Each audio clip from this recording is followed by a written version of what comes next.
बिस्मिल्लाहिर्रहमानिर्रहीम। अस्सलाम वालेकुम dear students, my name is Khizar Farooq. उम्मीद है आप तमाम लोग खैरियत से होंगे। आज का हमारा जो लेक्चर है वो न्यूमेरिकल है, क्लास 9th के चैप्टर नंबर 8 के। तो न्यूमेरिकल सॉल्व करने से पहले कुछ फार्मूलाज को हम डिस्कस कर लेते हैं। हमारे पास टेम्परेचर के 3 स्केल्स हैं, सेल्सियस स्केल, फ़ारेनहाइट स्केल और केल्विन स्केल।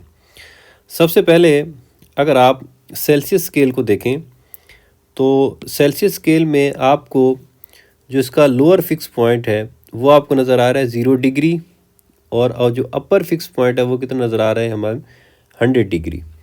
और सेल्सियस स्केल को 100 बराबर हिस्सों में जो है वो तकसीम किया जाता है। इसी तरह से अब अगर आप फ़ारेनहाइट स्केल को देखें तो इसका लोअर फिक्स पॉइंट है 32 फ़ारेनहाइट और अपर फिक्स पॉइंट जो है वो है 212 फ़ारेनहाइट, और इसको 180 बराबर हिस्सों में तकसीम किया जाता है। अगर हम केल्विन स्केल को देखें तो इसका लोअर फिक्स पॉइंट जो है वो 273 केल्विन है और अपर फिक्स पॉइंट जो है वो 373 केल्विन है, तो इसे भी 100 बराबर हिस्सों में तकसीम किया जाता है। अब हमें इन न्यूमेरिकल्स के अंदर जो है वो कहेगा, एक टेम्परेचर देगा और कहेगा कि दूसरी टेम्परेचर मालूम करें। तो ये किस तरह से हम मालूम करेंगे? सबसे पहले आप पहला फार्मूला यहाँ पे देख रहे होंगे कि अगर हमें सेल्सियस स्केल दिया गया हो और हमने केल्विन मालूम करना हो तो सिंपल सेल्सियस में हम 273 जमा कर देते हैं। ऐसा क्यों किया हमने? तो आप गौर से देखेंगे कि हमारे पास सेल्सियस और कौन सा स्केल है, केल्विन। तो जब यहाँ पे मैं सेल्सियस और केल्विन को देखता हूँ तो क्योंकि टेम्परेचर हमें सेल्सियस दिया गया है और कौन सा मालूम करना है, हमने केल्विन में जाना है। तो आप दोनों के लोअर फिक्स पॉइंट याद कर लें अभी, कि हमें पता है कि सेल्सियस का लोअर फिक्स पॉइंट है 0 और केल्विन का लोअर फिक्स पॉइंट कितना है 273। तो सेल्सियस से केल्विन में जाने के लिए, कि 0 से 273 तक जाने के लिए हमें 273 क्या करना पड़ेगा, जमा करना पड़ेगा। तो सादा से हमारे पास फार्मूला बन जाएगा कि अगर हमें सेल्सियस स्केल दिया गया है, केल्विन मालूम करना है, तो हम सादा से क्या कर देंगे, सेल्सियस में 273 जमा कर देंगे, क्योंकि 0 से हम कहाँ तक पहुँच जाएंगे, 273 तक। इसी तरह से अगर अब हमने वापस जाना हो, केल्विन से सेल्सियस स्केल में हमने वापस जाना है, तो अब क्या करेंगे? आप देखेंगे लोअर फिक्स पॉइंट केल्विन का कितना है 273 और सेल्सियस स्केल का लोअर फिक्स पॉइंट कितना है 0 है। 273 से जब 0 में जाना है तो 273 क्या करना पड़ेगा, माइनस करना पड़ेगा। देखें केल्विन स्केल हमें दिया गया है, उसमें से हम 273 माइनस कर देंगे तो हमारे पास कौन सा स्केल आ जाएगा, फिर सेल्सियस स्केल में हम चले जाएंगे। तो और इसी तरह से नेक्स्ट फार्मूला देखें कि अगर हमारे पास सेल्सियस गिवन है और हमने कौन सा मालूम करना है, फ़ारेनहाइट मालूम करना है, तो अब किस तरह से करेंगे? तो अब गौर से देखिएगा, पहले तो दो वो स्केल उनके लोअर फिक्स पॉइंट याद कर लें जिनके टेम्परेचर में हमने चेंज करना है। कौन कौन से? फ़ारेनहाइट और सेल्सियस। अब सेल्सियस स्केल आप देखें कि सेल्सियस पे लोअर फिक्स पॉइंट हमारे पास कितना होता है 0 डिग्री, और फ़ारेनहाइट पे लोअर फिक्स पॉइंट कितना होता है 32 डिग्री। इसका मतलब है हमने जाना है 0 से 32 में। तो 0 से 32 में जाने के लिए हमें 32 प्लस तो करना पड़ेगा, एक बात तो ये कन्फर्म हो गई, क्योंकि 0 से हम जा रहे हैं 32 पे। तो उसके बाद ये 1.8 कहाँ से आया? अब अगर आप गौर से देखें कि सेल्सियस को जब आपने केल्विन में चेंज किया था तो दोनों को 100 बराबर हिस्सों में तकसीम किया गया है, तो इसीलिए हमने सादा से 273 को जमा किया तो केल्विन में चले गए, 273 को माइनस किया तो वापस किस में आ गए, सेल्सियस में आ गए। लेकिन अब कैसे होगा? क्योंकि अब आप गौर से देखें कि सेल्सियस के हैं 100 बराबर हिस्से, लेकिन फ़ारेनहाइट के कितने हैं, वो तो 180 हैं। तो इसका मतलब ये हुआ कि अब इन दर्जों को कंपनसेट करने के लिए सी के साथ हम क्या करेंगे, 1.8 को मल्टीप्लाई करेंगे। और 1.8 को क्यों किया? क्योंकि हमारे पास यहाँ पे कितने दर्जे हैं, 180 तकसीम 100 जो है वो 1.8 हो जाएगा। अब इसी तरह से अगर आपने वापस फार्मूला बनाना है किसका, कि ये तो सेल्सियस से हम फ़ारेनहाइट में पहुँचे, अब अगर हमें वो कहे कि फ़ारेनहाइट से सेल्सियस में वापस जाएं, तो ये 32 फ़ारेनहाइट के साथ आगे क्या हो जाएगा, माइनस,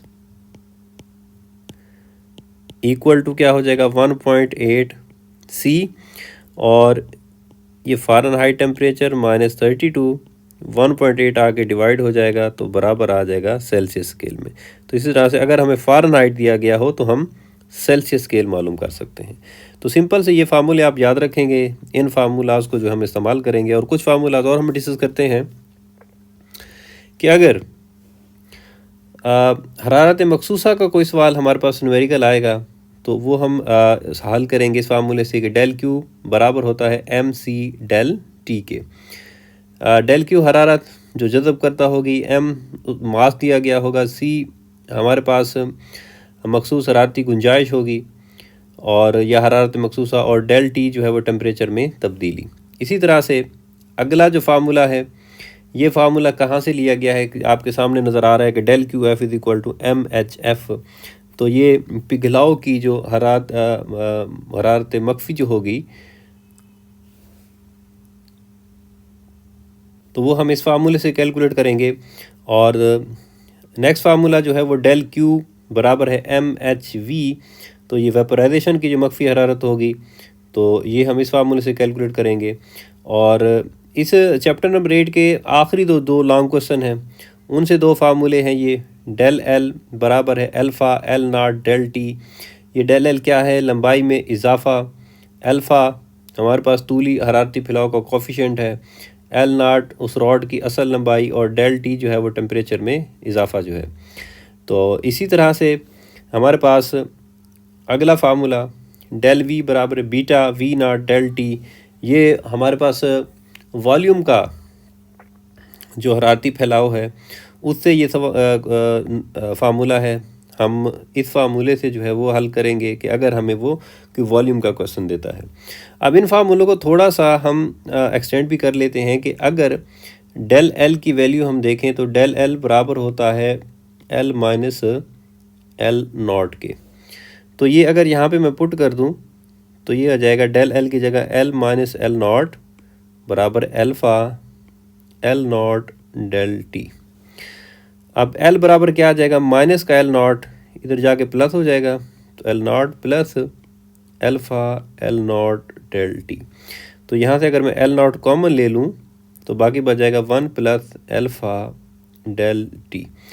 तो ये फार्मूला कब इस्तेमाल होगा, अगर हमसे वो पूछता है कि टेम्परेचर इजाफा करने के बाद लेंथ क्या होगी तो हम ये फार्मूला इस्तेमाल करेंगे। अगर हमसे वो चेंज पूछता है तो हम डायरेक्ट ये फार्मूला इस्तेमाल करेंगे। इसी तरह से वॉल्यूम के लिए भी कि डेल वी बराबर होता है वी माइनस वी नॉट। तो यहाँ पे हम दर्ज कर देते हैं डेल वी की जगह वी माइनस वी नॉट बराबर है beta V naught del T. Minus का वी नॉट इस तरफ आगे प्लस हो गया, plus beta V naught del T. तो v is equal to V naught हम कॉमन ले लेते हैं, तो V naught into 1 plus beta del T. तो ये फार्मूला कब इस्तेमाल होगा, जब हमें वो ये कहेगा कि टेम्परेचर में इजाफा हुआ तो तब जो वॉल्यूम है वो कितना होगा, तो हम ये फार्मूला इस्तेमाल करेंगे। तो ये फार्मूले कुछ हैं जिनको हमने डिस्कस किया। अब हम अपना पहला न्यूमेरिकल जो है वो सॉल्व करते हैं 8.1। सबसे पहले हम देखेंगे कि हमें उसने इसकी इबारत के अंदर क्या मवाद दिया है। तो हम लिखते हैं दिया गया मवाद। एक बीकर में मौजूद पानी का टेम्परेचर 50 डिग्री है। अब हमें टेम्परेचर दिया गया है डिग्री सेल्सियस के अंदर, तो हम लिख देते हैं कि टेम्परेचर जो कि किस में दिया गया है हमें, डिग्री सेल्सियस में, वो है 50 डिग्री। फ़ारेनहाइट स्केल पर टेम्परेचर कितना होगा, हमने मालूम क्या करना है, टेम्परेचर ही मालूम करना है, लेकिन किस स्केल में, फ़ारेनहाइट में हमने मालूम करना है। अब हम इस न्यूमेरिकल को हल कर लेते हैं। अब अभी हमने फार्मूला देखा था कि अगर हमें डिग्री सेल्सियस में टेम्परेचर दिया गया हो और हमने किस में मालूम करना हो, फ़ारेनहाइट में मालूम करना हो, तो क्या फार्मूला था कि टेम्परेचर इन फ़ारेनहाइट बराबर था 1.8 सी जमा 32 था। तो अब इसमें हम वैल्यूज पुट कर देते हैं। 1.8 सी डिग्री सेल्सियस में कितना टेम्परेचर दिया गया हमें, 50, और जमा क्या आ गया 32। तो 1.8 ज़रब 50, जब इनको ज़रब देते हैं तो हमारे पास जवाब आता है 90 जमा 32। जी 90 जमा 32 ये हो गया 122। टेम्परेचर हमने मालूम किया है किस में, फ़ारेनहाइट में, तो साथ में यूनिट क्या आ जाएगा, फ़ारेनहाइट। तो ये एक सादा सा क्वेश्चन जिसमें हमें टेम्परेचर डिग्री सेल्सियस में दिया गया था, हमने किस में चेंज कर दिया है, फ़ारेनहाइट में। ये फार्मूला आप याद रखेंगे। अब हम चलते हैं अपने नेक्स्ट न्यूमेरिकल नंबर 8.2। सबसे पहले हम लिखते हैं इसका दिया गया मवाद। इंसानी जिस्म का नॉर्मल टेम्परेचर 98.6 फ़ारेनहाइट है। अब टेम्परेचर हमें दिया गया अभी, लेकिन टेम्परेचर किस में दिया गया है, हमें फ़ारेनहाइट में दिया गया। तो हम लिख लेते हैं कि टेम्परेचर किसके अंदर, फ़ारेनहाइट में कितना है, 98.6 फ़ारेनहाइट। इसे सेल्सियस और केल्विन स्केल में तब्दील करें। हमसे क्या पूछा है कि उसी टेम्परेचर को एक तो आप तब्दील करो सेल्सियस स्केल में, और दूसरा क्या कहा है कि उसी टेम्परेचर को तब्दील करो किस स्केल में, केल्विन स्केल में। तो अब हम हल कर लेते हैं। सबसे पहले इसी टेम्परेचर को हम किस में बदल देते हैं, सेल्सियस में। अभी जो पहले न्यूमेरिकल में हमने फार्मूला लिखा था, हम सिंपल से वही फार्मूला लिख देते हैं कि टेम्परेचर फ़ारेनहाइट में जो होता है वो बराबर होता है 1.8 C जमा 32। अब यहाँ पे हम वैल्यू पुट कर देते हैं। फ़ारेनहाइट में जो वैल्यू हमें दी गई है वो कितनी है, 98.6 बराबर है आ गया 1.8 C जमा 32। अब यहाँ से हम C मालूम कर लेते हैं। 32 इधर आके क्या हो जाएगा, माइनस, तो मैं लिखूँगा 98.6 माइनस 32 बराबर आ गया 1.8 C। अब 98.6 माइनस 32 जब करेंगे तो हमारे पास जवाब आ जाएगा 66.6 बराबर है 1.8 C। अब 1.8 जो है इधर तरफ खा रहा है, इस तरफ आगे हो जाएगा तकसीम, तो ये हो गया 1.8 बराबर है C। तो जब हम इसको तकसीम करते हैं तो हमारे पास जवाब आता है 37 डिग्री बराबर आ गया C। या हम इसे लिख सकते हैं कि टेम्परेचर इन डिग्री सेल्सियस बराबर आ गया 37 डिग्री। तो ये आ गया हमारे पास टेम्परेचर डिग्री सेल्सियस के अंदर। अब नेक्स्ट उसने क्या कहा है कि आप टेम्परेचर मालूम करो किसके अंदर, केल्विन के अंदर। तो अब हम सॉल्व कर लेते हैं कि टेम्परेचर किस में, केल्विन में। क्या करते हैं, डिग्री सेल्सियस में सादा से 273 को क्या कर देते हैं, जमा। डिग्री सेल्सियस अभी हमने निकाला कितना है, 37 डिग्री है, जमा 273। जब आप जमा करेंगे तो जवाब आ जाएगा 310। और टेम्परेचर किस में मालूम किया हमने, केल्विन में। तो ये आ गया जवाब हमारे पास, टेम्परेचर केल्विन में आ गया 310 केल्विन। और याद रखिएगा कि हमारे पास टेम्परेचर का जो SI यूनिट है इन तीनों में वो भी क्या है, केल्विन है। अब हम चलते हैं अपने नेक्स्ट न्यूमेरिकल नंबर 8.3। इसकी स्टेटमेंट से सबसे पहले हम लिखते हैं दिया गया मवाद कि 2 मीटर लंबी एक एल्युमिनियम की सलाख हमें दी गई है। 2 मीटर लंबी एल्युमिनियम की सलाख की असल लंबाई, तो हम लिख लेते हैं कि सलाख की जो असल लंबाई है, और उस असल लंबाई को हम जाहिर करते हैं L0 से। L0 मतलब O से ओरिजिनल, तो असल लंबाई हमारे पास आ गई 2 मीटर को 0 डिग्री से 20 डिग्री तक गर्म किया गया है। इब्तदाई टेम्परेचर हमें दिया गया है,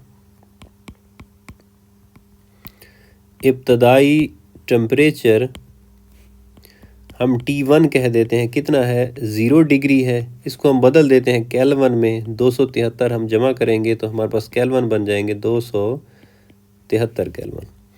और आखिरी टेम्परेचर कितना है, आखिरी टेम्परेचर जिसे हम कहेंगे T2, और वो कितना है, 20 डिग्री है। तो इसको भी हम किस में बदल देते हैं, केल्विन में।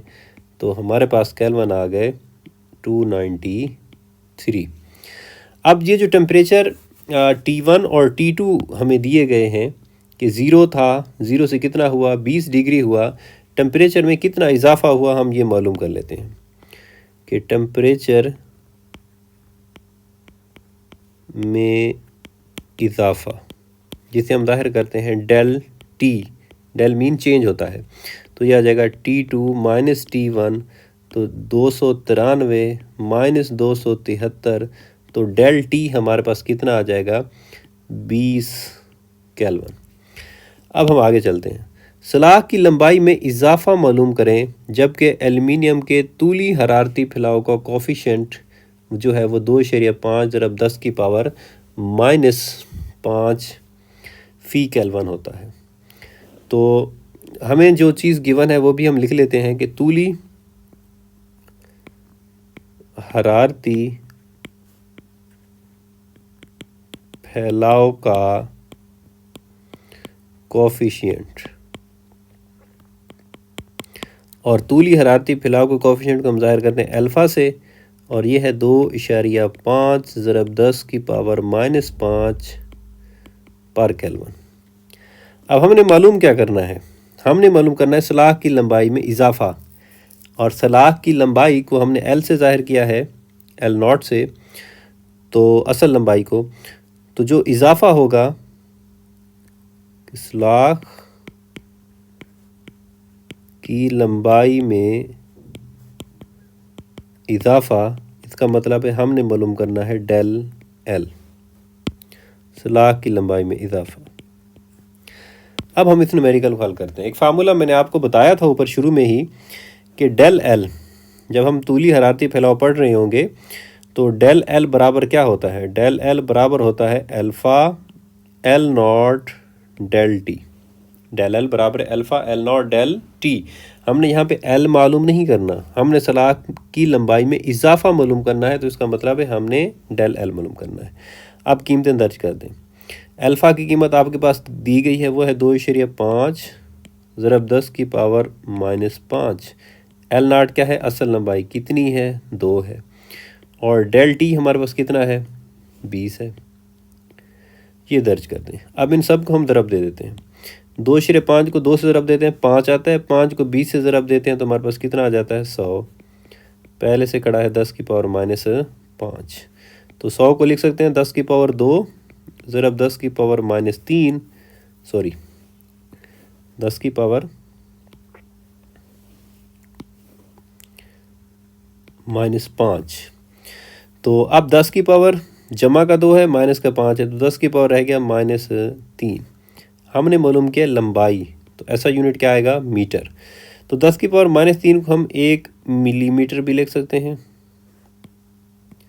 या फिर आप इसे 0.1 सेंटीमीटर भी लिख सकते हैं। तो ये दो आंसर हम दे सकते हैं, 1 मिलीमीटर या फिर 0.1 सेंटीमीटर। उसके बाद नेक्स्ट न्यूमेरिकल है हमारे पास, न्यूमेरिकल 8.4। हम इसकी इबारत पढ़ते हैं और यहाँ से दिया गया मवाद लिखते हैं कि गुब्बारे में 15 डिग्री पर 1.2 क्यूबिक मीटर हवा मौजूद है। ये दो चीज़ें हमें दी गई। अब देखिएगा हम इन दो चीज़ों को लिखते क्या हैं। एक तो हमें दिया गया है इब्तदाई टेम्परेचर, तो हम लिख लेते हैं इब्तदाई टेम्परेचर,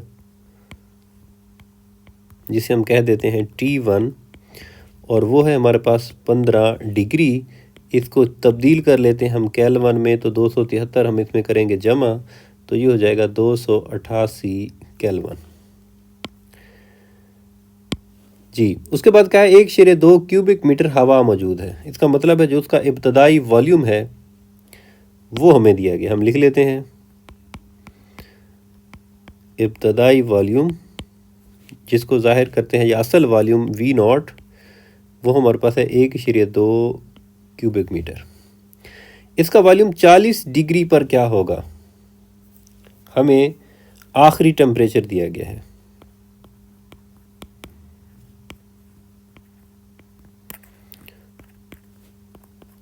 T2 कितना है, 40 डिग्री है। इसको भी हम केल्विन में तब्दील कर देते हैं। 40 जमा 273, तो ये हो गया 313 केल्विन। जबकि हवा के वॉल्यूम में हरारती फैलाव का कोफिशिएंट जो है वो 3.67 × 10⁻³ फी केल्विन है। वॉल्यूम में हरारती फैलाव का जो कोफिशिएंट है किसे ज़ाहिर करते हैं? इसको बीटा से। और ये कितना है? ये है 3.67 ज़रब 10⁻³ फी केल्विन। हमें बीटा दिया गया है। मालूम क्या करना है? अब गौर से आपने देखना है। वो कहते हैं कि 40 डिग्री पर इसका वॉल्यूम क्या होगा। हमें ये नहीं कहा कि वॉल्यूम में तब्दीली मालूम करो। अगर हमें वॉल्यूम में तब्दीली कहता तो हम डेल वी मालूम करते। कहते 40 पे उसका वॉल्यूम होगा क्या? तो इसका मतलब ये हुआ कि हमने उसका आखिरी वॉल्यूम मालूम करना है। जब टेम्परेचर 40 हो जाएगा, आखिरी वॉल्यूम हमने वी मालूम करना है। वॉल्यूम में तब्दीली नहीं कहा, हमें आखिरी वॉल्यूम कहा है। तो अब हम इसको हल कर लेते हैं। तो फार्मूला मैंने आपको बताया था कि क्या फार्मूला होता है? वी बराबर है V0 × 1 + बीटा डेल टी। कि अगर हमने वी मालूम करना हो, अगर डेल वी मालूम करना होता तो V0 वाला फार्मूला हम जो है ऊपर लिखा हुआ था वो भी इस्तेमाल कर सकते थे। तो हमने वी मालूम करना है। तो V0 की वैल्यू हमारे पास क्या है? 1/2 × 1 + बीटा की वैल्यू क्या है? 3.67 ज़रब 10⁻³ और साथ में हमने क्या करना है? Del T. अब डेल टी की वैल्यू जो है ये या तो यहाँ पे हम मालूम कर लें, या डेल टी नहीं मालूम तो यहाँ पे हम लिख सकते हैं T2 - T1। T2 कितना है? 313 माइनस T1 कितना है हमारे पास? 288। अब इसको हल कर लेते हैं। सबसे पहले तो 1/2 × 1 जमा 3.67 ज़रब 10⁻³ और 313 माइनस 288, तो ये आता है हमारे पास 25 जी। 1/2 1 जमा, पहले हम इनको ज़रब दे देते हैं। 3.67 ज़रब 25, 3.67 ज़रब 10⁻³ ज़रब 25 जो है, हम इसको जब ज़रब देंगे तो हमारे पास जवाब आएगा 0.091। अब इसको हम 1 में जमा कर देते हैं तो 1/2 1 जमा 0.091, तो हमारे पास जवाब आता है 1.09। और जब 1/2 से हम ज़रब देते हैं तो जवाब आता है 1.3। मालूम किया हमने वॉल्यूम, और वॉल्यूम का यूनिट क्या होता है? Cubic metre. तो ये आ गया हमारे पास वॉल्यूम। नेक्स्ट चलते हैं हमारे नेक्स्ट न्यूमेरिकल नंबर है 8.5। इसकी इबारत पढ़ते हैं और यहाँ से हम लिखते हैं दिया गया मवाद कि 0.5 किलोग्राम पानी का टेम्परेचर। इसका मतलब सबसे पहले तो हमें दिया गया मास, हम लिख लेते हैं, जिसको हम जाहिर करते हैं m से, और ये है हमारे पास 0.5 किलोग्राम। पानी का टेम्परेचर 10 डिग्री। इब्तदाई टेम्परेचर कितना दिया गया है? हम लिख लेते हैं कि इब्तदाई टेम्परेचर जिसको हम कहते हैं T1, और वो है हमारे पास 10 डिग्री। इसको बदल लेते हैं केल्विन में, क्योंकि टेम्परेचर का जो SI यूनिट है वो हमारे पास क्या होता है? केल्विन। तो 283 केल्विन आ गया। और आखिरी टेम्परेचर जो है T2, वो हमारे पास कितना है? 65 डिग्री। तो इसको भी हम बदल देते हैं केल्विन में, तो ये आ गया हमारे पास, जमा करेंगे हम 273 तो 338 केल्विन। टेम्परेचर में इजाफा भी हम साथ मालूम कर लेते हैं यहाँ पे। जी कितना हुआ टेम्परेचर में इजाफा, डेल टी बराबर आ जाएगा T2 माइनस T1। T2 कितना है 338 केल्विन माइनस T1 कितना है 283 केल्विन। जब इसको माइनस करते हैं तो हमारे पास जवाब आता है 55 केल्विन। तो डेल टी हमारे पास आ गया 55 केल्विन। अब हम आगे चलते हैं। 65 डिग्री तक बढ़ाने के लिए हरारत की कितनी मिकदार दरकार होगी। इसका मतलब है हमने मालूम करनी है हरारत, क्यों हमने मालूम करना है। अब हम इस न्यूमेरिकल को हल करते हैं। अब इस न्यूमेरिकल को हल करने के लिए कि अगर हमने क्यों मालूम करना है, पानी ने हरारत को जज़ब किया है, तो इसका मतलब है कि ये क्वेश्चन दिया गया है मखसूस हरारती गुंजाइश से। तो फार्मूला हमारे पास है Q बराबर होता है MC डेल टी के। अब यहाँ पे M हमें गिवन है, डेल टी हमने मालूम किया हुआ है, लेकिन C क्या है, C है पानी की जो मखसूस हरारती गुंजाइश है, उसकी कीमत आप याद रखेंगे। C पानी के लिए होता है 4200 जॉल पर किलोग्राम पर केल्विन। अब ये कीमतें हम यहाँ पे दर्ज कर देते हैं। M आ गया हमारे पास 0.5, C कितना है हमारे पास 4200 और डेल टी हमारे पास कितना है 55 है। जब हम इनको ज़रब देते हैं तो हमारे पास जवाब आ जाता है 11,55,00 और हमने मालूम किया है हरारत और यूनिट क्या होगा जॉल। तो 1,15,500 जॉल हमारे पास हरारत आई है। ये था न्यूमेरिकल 8.5। अब हम चलते हैं नेक्स्ट न्यूमेरिकल 8.6 और इसको हल करते हैं। सबसे पहले हम लिखेंगे दिया गया मवाद कि एक इलेक्ट्रिक हीटर 1000 जॉल पर सेकंड। अब ये हमें क्या दिया गया है 1000 जॉल पर सेकंड, ये है हरारत की शरह दी गई है हमें।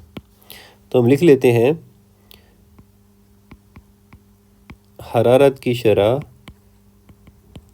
किससे ज़ाहिर करेंगे हम, Q बटा T हमें दिया गया है, कितना है 1000 जॉल फी सेकंड, मुहैया करता है 200 ग्राम पानी। हमें दिया गया मास और मास को हम ज़ाहिर करते हैं M से और वो है हमारे पास 200 ग्राम। इसको भी हम तब्दील कर लेते हैं किलोग्राम में, 1000 से हमने तकसीम किया तो ये मास हमारे पास आ गया 0.2 किलोग्राम।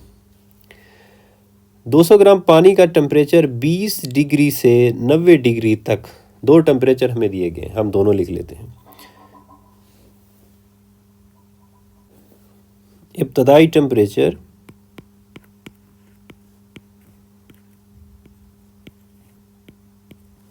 जिसको हम ज़ाहिर करेंगे T1 से, वो है हमारे पास 20 डिग्री।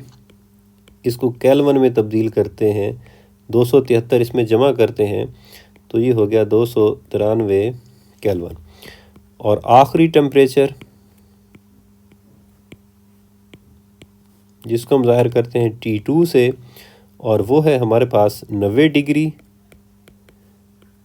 इसमें भी हम 273 जब जमा करते हैं तो हमारे पास आ जाता है 363 केल्विन। अब टेम्परेचर में इजाफा, क्योंकि दोनों टेम्परेचर हमें दिए गए हैं इब्तदाई और आखिरी, और हम मालूम कर लेते हैं टेम्परेचर में इजाफा del T T2 minus T1 363 minus 293, तो हमारे पास जवाब आ जाता है 70, मतलब 70 केल्विन आ गया डेल टी। तक बढ़ाने के लिए कितना वक्त दरकार होगा, हमने क्या मालूम करना है, वक्त मालूम करना है, मतलब हमने टाइम T मालूम करना है। अब हम इसको हल कर लेते हैं। आप सादा से इस क्वेश्चन को उसी फार्मूले से कि हम अगर मखसूस हरारती गुंजाइश वाला फार्मूला देखें तो हमारे पास Q बराबर होता है mc∆T, ये फार्मूला होता है।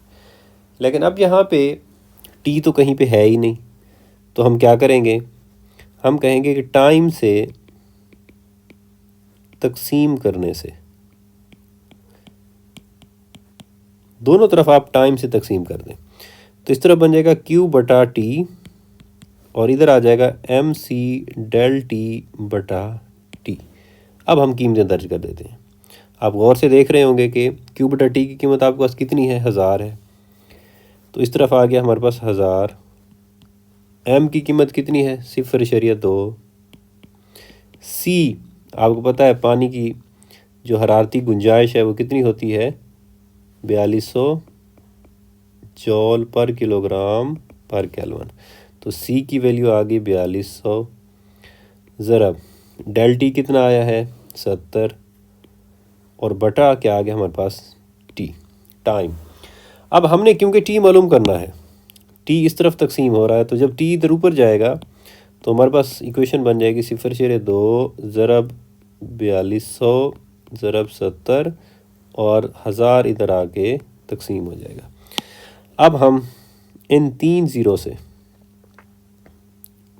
ज़ीरो को कर देते हैं कैंसिल, तो बाकी T बराबर है 0.2 ज़रब 42 ज़रब 7।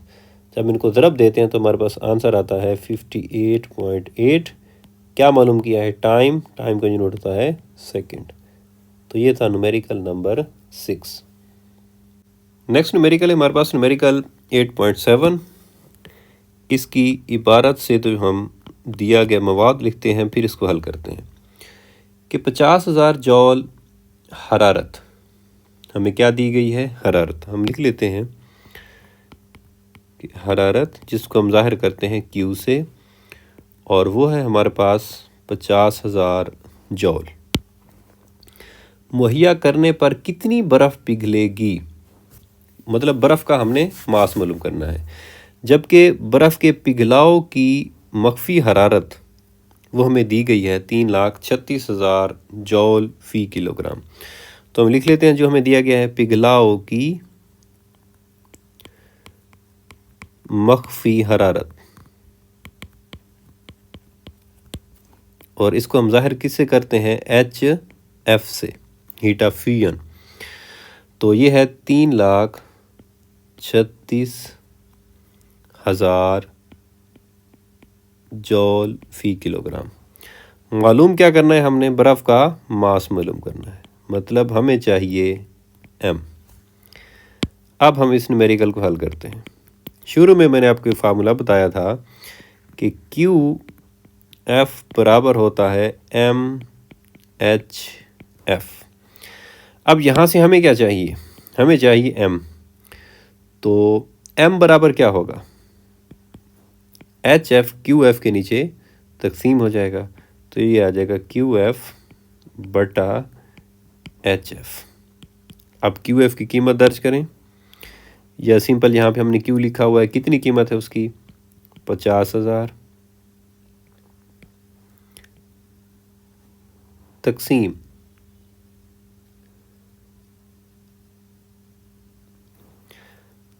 HF की वैल्यू भी हमें दी हुई है, कितनी है, 3,36,000। अब जब हम इनको तकसीम करते हैं तो हमारे पास जवाब आता है 0.149। मालूम किया हमने, मैस तो यूनिट क्या आएगा, किलोग्राम। लेकिन अगर आप इसी को ग्राम में देना चाहते हो तो इसको हम 1000 से ज़रब दे देंगे, तो हमारे पास जवाब आ जाएगा 149 ग्राम, जो कि तकरीबन 150 ग्राम के बराबर है। तो ये था न्यूमेरिकल हमारे पास 7।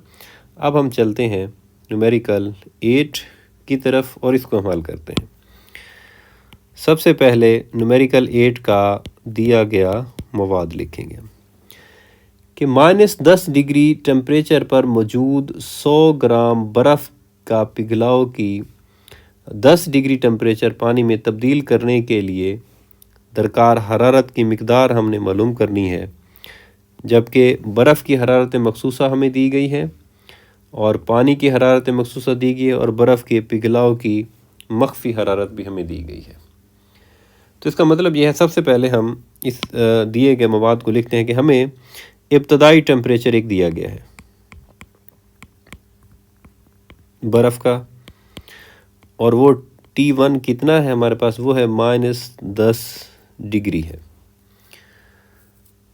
अब इस टेम्परेचर को तब्दील जो हम बाद में करेंगे, और मास हमें कितना दिया गया है, मास दिया गया हमें 100 ग्राम।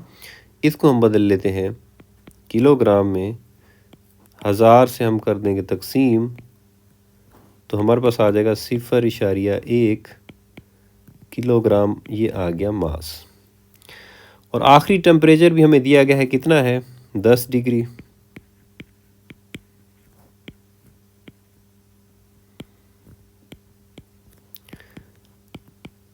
दिया गया है।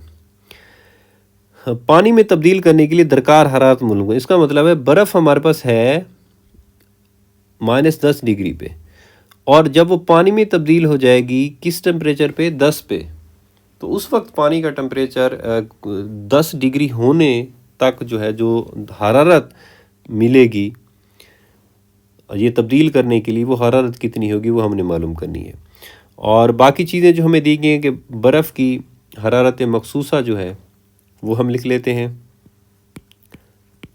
बर्फ़ की हरारत मखसूसा जिसको हम C से ज़ाहिर करते हैं, वो है 2100 जॉल फ़ी किलोग्राम फ़ी केल्विन। और पानी की हरारत मखसूसा C बराबर है पानी के लिए, वो है 4200 जॉल फ़ी किलोग्राम फ़ी केल्विन। और बर्फ़ के पिघलाव की मख्फी हरारत, पिघलाव की मख्फी हरारत जो हमें बर्फ़ के लिए दी गई है वो भी हम लिख लेते हैं, जिसको हम ज़ाहिर करेंगे किस से, HF से, और वो है 3,36,000 जॉल फ़ी किलोग्राम।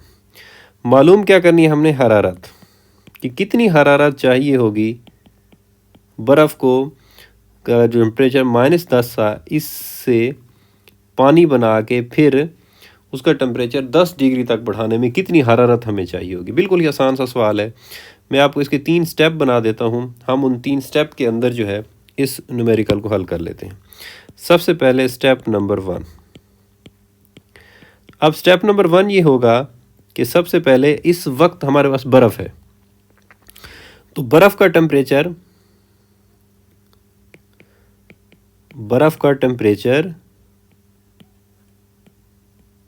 -10 से 0 डिग्री तक बढ़ाने के लिए दरकार हरारत, कि जब हम -10 से कितना टेम्परेचर करेंगे, 0 करेंगे, ठीक है। इस वक्त होगी ये बर्फ़, लेकिन जो हमें हरारत चाहिए होगी वो हम सबसे पहले मालूम कर लेते हैं। अब इसमें हमारे पास एक टेम्परेचर तो है T1 -10, इसको केल्विन में बदल देते हैं, -10 जमा 273, तो ये T1 हमारे पास आ गया 263 केल्विन। और दूसरा टेम्परेचर हमारे पास कितना है, 0 डिग्री, 0 जमा 273, तो T2 हमारे पास आ गया 273 केल्विन। अब हम डेल T मालूम कर लेते हैं, T2 माइनस T1, T2 कितना है 273 माइनस 263, तो डेल T हमारे पास आ गया 10 केल्विन। अब स्टेप नंबर 1 जो हम कर रहे हैं, हम सिर्फ बर्फ़ का टेम्परेचर बढ़ा रहे हैं -10 से कितना, 0 तक का। तो इसके लिए जो हमें हरारत चाहिए होगी वो हम मालूम कर लेते हैं। तो Q बराबर है, इसे हम कह देते हैं पहले स्टेप में है तो Q1 MC डेल T जी। M कितना है, M हमें दिया गया है वो है 0.1, तो हम यहाँ पे लिखते हैं 0.1 सी किसका पुट करेंगे, ये बड़ी अहम बात है, क्योंकि इस टेम्परेचर में -10 से 0 तक अभी वो क्या होगी, बर्फ़ होगी। तो इसीलिए हम सी कौन सा पुट करेंगे, बर्फ़ वाला पुट करेंगे। तो सी बर्फ़ के लिए कितना है 2100, और डेल टी अभी हमने मालूम किया वो कितना हो गया 10। तो ये हमारे पास Q1 जो आया, ये 0.1 को जब 10 से ज़रब दोगे तो 1 आएगा, 2100 से 1 ज़रब खाएगा तो हमारे पास आ गया 2100 जॉल। तो ये आ गया हमारे पास Q1। अब हम चलते हैं स्टेप 2 की तरफ। स्टेप 2 में हम क्या करेंगे, अब आप गौर से देखें कि टेम्परेचर -10 से कितना हो गया है, 0 हो गया है। इसका मतलब ये हुआ कि अब वो पिघलना शुरू होगी, बर्फ़ पिघलना शुरू होगी। इसका मतलब ये है कि अब वो पानी में बदलेगी। तो अब हमने जो पिघलाव की हरारत है वो मालूम करनी है। तो इसका मतलब ये हुआ कि दूसरे स्टेप में हम फार्मूला लगाएंगे, Q बराबर है MHF। ये क्यों लगाएंगे, क्योंकि अब वो क्या बन रही है, बर्फ़ से पानी बन रहा है। तो अब वो पिघल रही है, तो पिघलाव के लिए हम ये फार्मूला लगाएंगे। तो ये हो गया Q2, क्यों दूसरा स्टेप है। तो Q2 बराबर हो जाएगा, M हमारे पास कितना है, आपने पुट किया M 0.1, और HF ये हमें दी गई है 3,36,000। अब जब 0.1 से ज़रब देंगे तो 1 0 कम हो जाएगा, तो ये हो जाएगा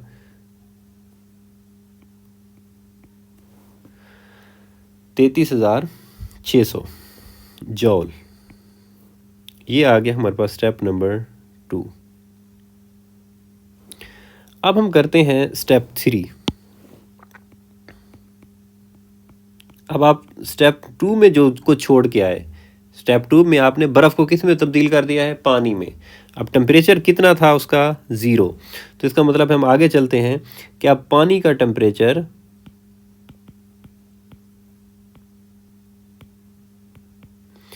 0 डिग्री से 10 डिग्री तक बढ़ाने के लिए दरकार हरारत। अब हम फाइनली जो है 0 से किस टेम्परेचर पे जाना चाहते हैं, 10 तक। तो अभी हमें दो टेम्परेचर दिए गए हैं। T1 हमारे पास है 0 डिग्री, इसको केल्विन में बदलेंगे तो ये हो जाएंगे 273 केल्विन। और T2 हमारे पास कितना है, 10 डिग्री, इसको भी हम केल्विन में बदलेंगे तो ये हो जाएंगे हमारे पास 283 केल्विन। और डेल टी कितना आ जाएगा हमारे पास, T2 माइनस T1। T2 कितना है 283 माइनस 273, तो डेल टी हमारे पास आ गया 10 केल्विन। अब क्योंकि हरारत जज़ब कर रहा है तो हरारत मखसूसा वाला हम कुलिया लगाएंगे। तो Q बराबर होता है MC डेल टी। तीसरा स्टेप है Q3 मालूम कर रहे हैं। M हमारे पास कितना है 0.1। C कौन सा पुट करेंगे, आप बताएंगे C कौन सा पुट करेंगे, क्योंकि अब क्या है, वो पानी है। तो हरारत मखसूसा जो है वो पानी के लिए कितनी है, 4200। डेल टी कितना आया है 10। 0.1 से ज़रब खाएगा 1 आएगा, और जवाब कितना आ जाएगा हमारे पास 4200 जॉल। तो ये आगे तीसरे स्टेप की हरारत। अब हम फाइनली मालूम कर लेते हैं Q बराबर होगा Q1 पहले स्टेप के लिए, Q2 दूसरे स्टेप के लिए, और Q3 लास्ट स्टेप के लिए। Q1 हमारे पास क्या है 2100, Q2 हमारे पास क्या है 33,600 जमा Q3 हमारे पास क्या है 4200। अब जब इनको जमा करते हैं तो हमारे पास जो टोटल हीट आती है वो आती है 39,900, और यूनिट क्या होगा, जॉल। तो ये न्यूमेरिकल हमने, बिल्कुल ही आसान सा न्यूमेरिकल है, सिर्फ हम इसके 3 स्टेप बनाएंगे और इन 3 स्टेप्स के अंदर इसको सॉल्व कर देंगे। अब चलते हैं अपने नेक्स्ट न्यूमेरिकल नंबर 8.9। इसकी इबारत से सबसे पहले लिखते हैं दिया गया मवाद 100 ग्राम पानी। इसका मतलब ये हुआ कि हमें तो दिया गया है पानी का मैस, और मैस को हम किससे डिनोट करते हैं, M से। और ये है हमारे पास 100 ग्राम। हम इसको किलोग्राम में कैसे बदलेंगे, 1000 से कर देंगे तकसीम, तो ये आ जाएगा हमारे पास 0.1 किलोग्राम मास आ गया। 100 डिग्री टेम्परेचर, हमें टेम्परेचर दिया गया है, लिख लेते हैं हम। टेम्परेचर T बराबर है 100 डिग्री। भाप में तब्दील करने के लिए कितनी हरारत दरकार होगी, कि हमने पानी को किस में बदलना है, भाप में। एक तो आपको ये पता होना चाहिए कि ये कौन सा अमल है जिसमें पानी किस में बदल रहा है, भाप में तब्दील हो रहा है। तो आप कहोगे कि ये वेपर बन रहे हैं, वेपराइजेशन हो रही है। जबकि पानी की वेपराइजेशन की मख्फी हरारत वो भी हमें दी गई, हम लिख लेते हैं कि पानी की वेपराइजेशन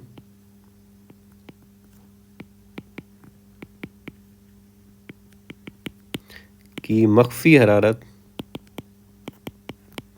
जिसको आप किससे ज़ाहिर करते हो, HV से, कितनी है, 2.26 ज़रब 10 की पावर 6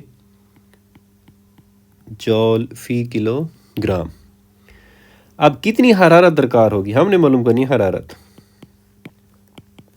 क्योंकि वेपोराइजेशन की है तो हम किससे ज़ाहिर करेंगे इसको, QV से ज़ाहिर करेंगे। अब हम इसको हल कर लेते हैं, बिल्कुल ही सादा सा फार्मूला। QV बराबर क्या होता है, MHV। दोनों चीज़ें हमें दी गई हैं, M भी दिया गया है, HV भी दिया गया है। M कितना है, 0.1, HV कितना है, ये आपके पास 2.26 ज़रब 10 की पावर 6। हाँ जी, 0.1 को क्या लिख सकते हो, 1/10, ज़रब किससे देंगे, 2.26 ज़रब 10 की पावर 6। 1/10 को क्या लिख सकते हो, आप कहोगे कि हम लिख सकते हैं 10 की पावर -1 ज़रब 2.26 ज़रब 10 की पावर 6। अब माइनस का 1 जमा के 6 कितने बच गए, 2.26 ज़रब 10 की पावर 5। मालूम की है आपने, हीट यूनिट होगा जॉल। तो ये आ गया हमारे पास क्वेश्चन नंबर 9। अब हम चलते हैं अपने नेक्स्ट न्यूमेरिकल। लास्ट न्यूमेरिकल है हमारे पास 8.10। इसको हल करते हैं। सबसे पहले इसका लिखते हैं दिया गया मवाद कि 10 डिग्री टेम्परेचर पर मौजूद 500 ग्राम पानी। एक तो हमें पानी का टेम्परेचर दिया गया है, हम लिख लेते हैं पानी का टेम्परेचर, वो कितना दिया गया है, 10 डिग्री। इसको चेंज नहीं करते, हम डायरेक्ट आंसर भी डिग्री में दे देंगे। और पानी का मास कितना है वो हम लिख लेते हैं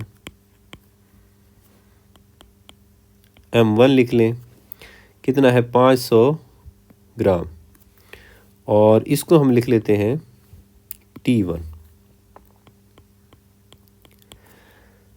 और इस मास को हम तब्दील कर लेते हैं किलोग्राम में, 1000 से हम तकसीम करेंगे तो हमारे पास मास आ जाएगा 0.5 किलोग्राम।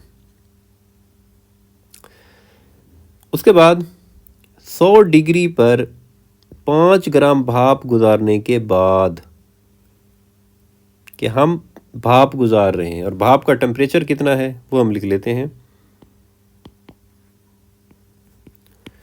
भाप का टेम्परेचर T2 हम कह देते हैं, कितना है, 100 डिग्री है। और भाप का मास कितना है, इसको हम कह देते हैं M2। और ये कितना है हमारे पास, 5 ग्राम है, तो इसको भी हम बदल देते हैं किलोग्राम में, 1000 से हम तकसीम करेंगे तो हमारे पास आ जाएगा 0.005 किलोग्राम। ये आ गया M2। पानी का टेम्परेचर मालूम करें। क्वेश्चन को समझिए गौर से, बिल्कुल ही आसान सा क्वेश्चन है कि 10 डिग्री पर था पानी 500 ग्राम, 100 डिग्री पर है 5 ग्राम भाप, ये गुजारी है हमने पानी से, तो पानी का टेम्परेचर कितना होगा ये भाप गुजारने के बाद। बाकी क्या चीज़ें हमें दी गई हैं, जबकि पानी की हरारत मखसूसा 4200 जॉल फी किलोग्राम है, लिख देते हैं हम। पानी की हरारत मखसूसा जिसको हम ज़ाहिर करते हैं सी से, और ये है 4200 जॉल फ़ी किलोग्राम फ़ी केल्विन। और पानी की एवेपोरेशन की मख्फी हरारत वो भी हम लिख लेते हैं। पानी की एवेपोरेशन की मख्फी हरारत जिसको ज़ाहिर करते हैं हम HV से, और वो कितना है 2.26 ज़रब 10 की पावर 6 जॉल फ़ी किलोग्राम। मालूम क्या करना है हमने, ये चीज़ें लिखने के बाद हमने मालूम करना है पानी का टेम्परेचर कितना होगा। तो हम लिखते हैं जो हमने मालूम करना है पानी का टेम्परेचर, इसे हम ज़ाहिर कर देते हैं T3 से कि हमने T3 मालूम करना है। अब हम इस न्यूमेरिकल को हल करते हैं। अब गौर से आप इस पे गिवन डाटे पे और सारी चीज़ों पे आप गौर करें कि भाप हमारे पास है वो गुजरेगी पानी में से, पानी का जितना टेम्परेचर बढ़ेगा वो हम लिख देते हैं। अब जब भाप पानी से गुजरेगी तो साफ सी जाहिर बात है कि भाप अपनी जो हरारत है वो खारिज करेगी और पानी जो है वही हरारत क्या करेगा, जज़ब करेगा। तो हम यहाँ पे लिख सकते हैं कि हरारत के कंजर्वेशन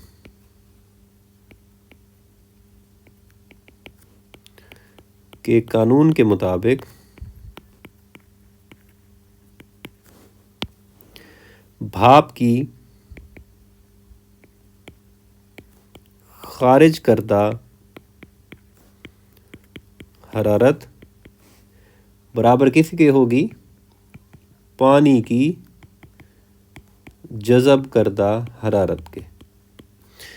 अब ये देखो भाप की खारिज करदा हरारत कैसे मालूम करेंगे हम कि भाप ने कितनी हरारत जो है खारिज की। अब ये देखें कि जब भाप बनती है, एक तो उसने पहले सबसे पहले वाटर ड्रॉप्स जो हैं वो हरारत जज़ब करते हैं, जज़ब करने के बाद जितनी हरारत जज़ब करने के बाद फिर जो टेम्परेचर जब बढ़ता है फिर वो क्या हो जाते हैं, एवापोरेट हो जाते हैं। तो इसका मतलब ये हुआ कि भाप की जो खारिज करदा हरारत है वो हम किस फार्मूले से मालूम करेंगे। एक तो हम इसमें लगाएंगे वेपोराइजेशन वाला फार्मूला कि वेपर बने, अब वही हरारत जो है वो खारिज करेंगे। और दूसरा फार्मूला कौन सा लगेगा कि हरारत इन्होंने जज़ब भी की है, MC∆T वाला भी लगेगा। तो ये दो हरारत जो है जज़ब करके वो भाप बनी थी, अब वही ही हरारत जो है वो क्या करेंगे, खारिज करेंगे। तो भाप के मास को क्योंकि हमने ज़ाहिर किया हुआ था M2 से, तो यहाँ पे हम लिखेंगे M2 और बराबर है पानी की जज़ब करदा हरारत, वो तो पानी की हरारत मखसूसा ही बढ़ेगी, तो इसीलिए सादा से हम क्या लिखेंगे MC∆T। पानी का मास M1 था तो यहाँ पे हमारे पास आ गया MC∆T।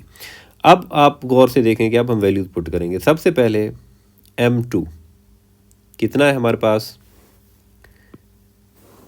ये आ जाएगा 0.005 और ज़रब देंगे हम किसके साथ, HV के साथ, ये खड़ा है HV, 2.26 ज़रब 10 की पावर 6 जमा M2 भाप का मास 0.005, C की कीमत 4200 जॉल फ़ी किलोग्राम फ़ी केल्विन। अब बात है ∆T की कि ∆T हम किस तरह से लिखेंगे। ∆T जो भाप का आखिरी टेम्परेचर था वो कितना था, 100 माइनस, अब जो पानी में शामिल हो जाएगी तो कितना टेम्परेचर हो जाएगा पानी का, T3 आ जाएगा। तो ∆T आ गया 100 माइनस T3 बराबर है M1। पानी का मास कितना है हमारे पास, अब तो क्योंकि पानी है इस तरफ तो पानी का मास है हमारे पास 0.5, C की कीमत होती है 4200। और इस ∆T को कैसे लिखेंगे, इस ∆T को कि आखिरी टेम्परेचर हमारे पास कितना होगा पानी का, T3 माइनस इब्तदाई टेम्परेचर कितना था, 10। तो अब हम इसको हल कर लेते हैं। T3 की कीमत जो है वो हम निकाल लेते हैं। सबसे पहले 0.005 को हम ज़रब देंगे 2.26 ज़रब 10 की पावर 6 के साथ, तो हमारे पास जवाब आ जाएगा यहाँ पे 11,300 जमा 0.005 को 4200 से ज़रब देंगे कि अपने कैलकुलेटर से आप ज़रब दीजिए, तो ये आ जाएगा हमारे पास 21